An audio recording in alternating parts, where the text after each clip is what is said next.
Hey friends, this is Mandy from Chapel Forge. Today we're going to be making cranberry juice. So we have done juice two ways in the past. The first time we did grapes, we put the grapes in the jar with water and we canned them that way, and we just weren't that crazy about it. Zad always grew up with using a steam juicer. It's what he was used to. And frankly, it is just a lot less work. We don't have to strain it off. When it comes off the shelf, it's already ready to go. So we have a steam juicer. My mother-in-law got it for us. It's awesome. So I'm going to show you today how to use the steam juicer, how to set it up, and how easy and quick it is to make juice when you have this tool in your arsenal. All right, so the steam juicer is really super simple. It's not uber complicated. It's literally 4 parts. So this bottom part, which is obviously against the burner, that's where you're going to keep your water. It's really important to make sure you always have the water in there. The next part, you know that you have it incorrectly because the little notch fits in here, and so you know that's right. Okay, so this is where your juice is going to go. Obviously, that's where your spout is. That's where your juice is.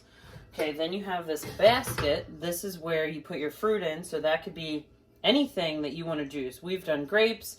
I'm going to do cranberries today. You could use apples, whatever you want to do. And then it has its lid. Obviously, just kind of keep the heat in and keep it clean. All right, so I was able to source cranberries by the case, which I'm so excited. So I got 2 cases. There's 24 bags in each case. When I was looking at these at just kind of our regular grocery stores, even like our discount stores, I was looking at like 2 for $5 for a 12-ounce bag.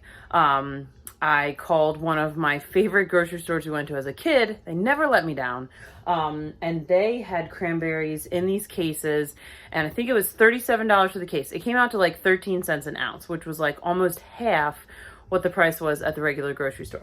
So still a 12-ounce bag.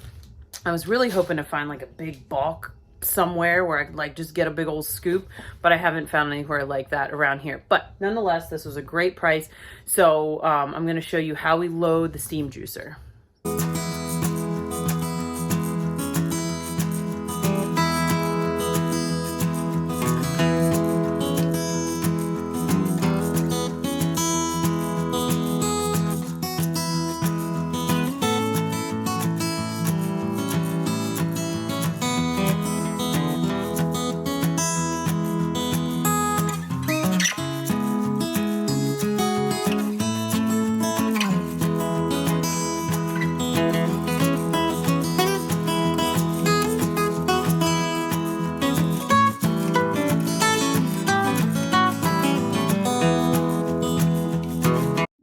All right, so Jamie and I filled the top with cranberries, okay? We have our water down here. It's like 3/4 full. This is pretty full. I could probably pile a few more in, and I will once it gets started.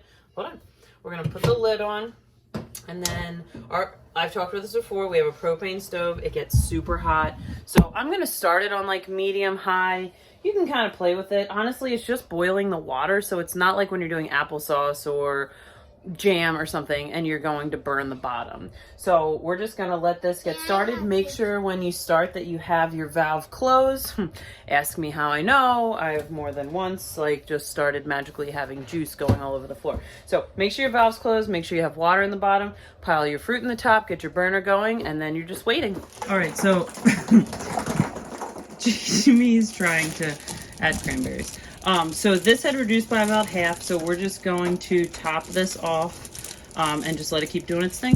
All right, so we've added some cranberries. We got some juice starting to flow. You just open up this valve.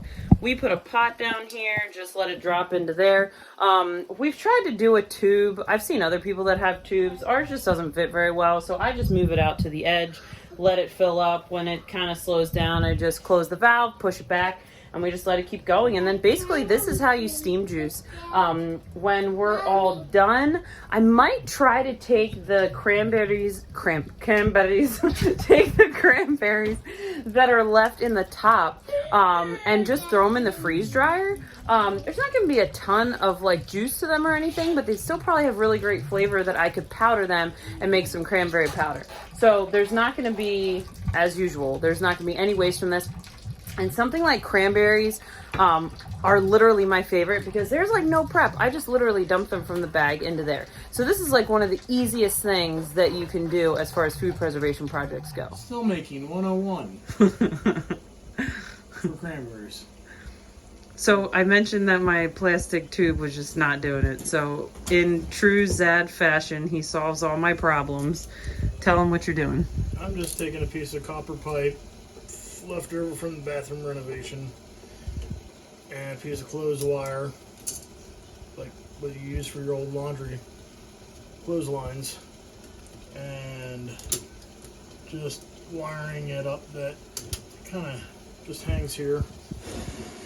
And now, when ideally, just turns the spigot, and now we can just leave it open and it can just flow. All right, so we tilted it on the burner a little bit. That seems to be enough. I think it's still pretty steady. Like, I'm not super worried. That is something I love about our stove is we have these super heavy grates. I would never survive with a electric or a flat top. This is the best stove. I could use a 6 burner. I'm trying to talk Zad into that. That's true. Our stove is probably not level, but if you need to rig up your steam juicer, this works great. So we are down to a pot that's left that needs cooked down. I wanted to tell you that you can bust out like a potato masher and try to encourage this. I wouldn't get too crazy because the holes in the strainer are like small, but not super small. So you want to make sure that you're not getting that skin down in there. Then you're going to have to do another strain and just make it work for yourself. But if you need to give it a little mush, you can definitely do that. Give it some encouragement to keep moving. I just got done working out, so don't mind my like nice glistening face. Okay, so I was getting to the point where it would sit for like an hour and I wasn't getting very much juice out of it, which typically means it's time to dump. So you can see here that this is just a lot of starting to turn, not burnt, just, you know, dull red color because they've been sitting in there. So what was happening is those holes were getting so clogged with this wet, matted cranberry mush that nothing was coming through. So I dumped that into a bowl. I put fresh cranberries in there.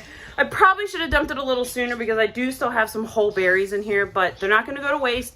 Like I said, I'm going to put all this mess on freeze-dry trays. So I have about half a stock pot to go. My goal is to get this canned tonight. Cranberry juice is one of those things where the yield is not fantastic. So I'll be anxious to see how much we get from it. A huge asset is that we have the freeze dryer.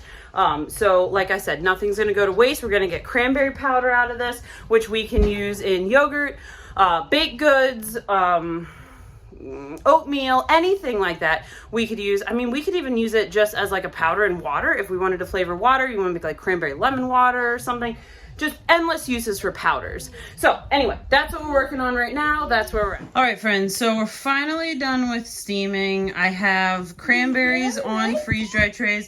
You'll see there's some whole ones in there. That's from when I pulled it out because it was just getting too gunked up.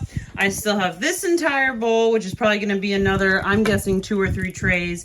They're just going to have to sit in the fridge until tomorrow, but we're going to go get these in the freezer, and we're going to get our juice can. All right, so it's the end of the day. I'm looking rough, but we got 5 quarts and a pint of cranberry juice concentrate. I'm assuming, hold on one second. I'm assuming that we're going to probably be able to do a quart to make a gallon. So like a quart and then add like 3/4 of a gallon of water. That ratio is really going to be dependent on the tartness level that you like. If you're going to mix it and do like a cran grape. So we were thinking, you know, we didn't add sugar to this. So we were thinking that we could add some of our canned grape juice to this. So your ratio could really just depend on what you like. So we got this amount of concentrate. I have probably 7 trays of freeze-dried powder, which is phenomenal. We got the 10, I think. Yeah. 10 half pints of relish. So I'm happy with this. You know, real cranberry juice is expensive. If you buy it like, you know, without sugar and extra water and all that, and I don't really need to pay for, you know, to buy water, you know, so this is going to be great. So I hope that this was helpful. I hope that you learned something. If you have questions, let me know. Happy day.